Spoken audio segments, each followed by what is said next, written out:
नमस्कार, आपका स्वागत है।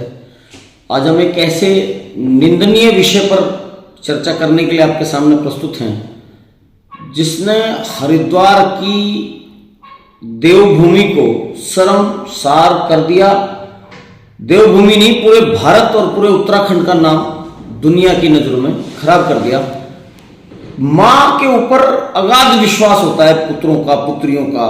दुनिया कहती है कि सब खराब हो सकते हैं लेकिन माँ कभी भी खराब या गलत नहीं हो सकती।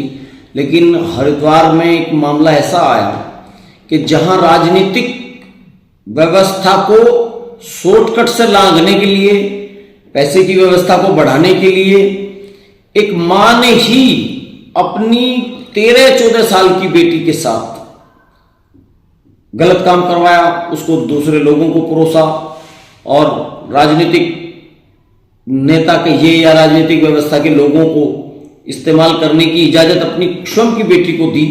चूंकि ये जो बेटी है, ये इसके पिता और माता अलग अलग रहते थे दोनों। माँ अलग हरिद्वार में रहती थी, बाप अलग रहता था, कहीं बाहर रहते होंगे या हरिद्वार में रहते होंगे। तो बेटी जब बाप के पास पहुंची वहां से, हरिद्वार से, तो उसने अपने बाप को बताया कि मेरे साथ मेरी ही माँ ने ऐसा काम करवाया। तो मामला मुकदमा दर्ज हुआ तो कई गिरफ्तारियां हो चुकी हैं।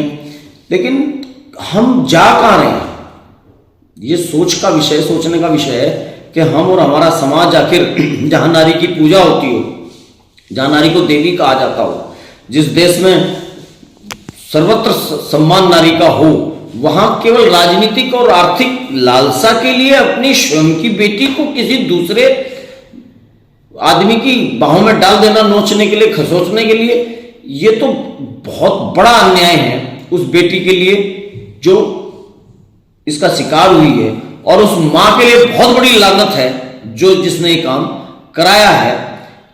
आपको भी अपने आसपास ऐसे बच्चों का ध्यान रखना चाहिए जो किसी तरह से भी यौन शोषण का शिकार हो, उनकी मदद करनी चाहिए।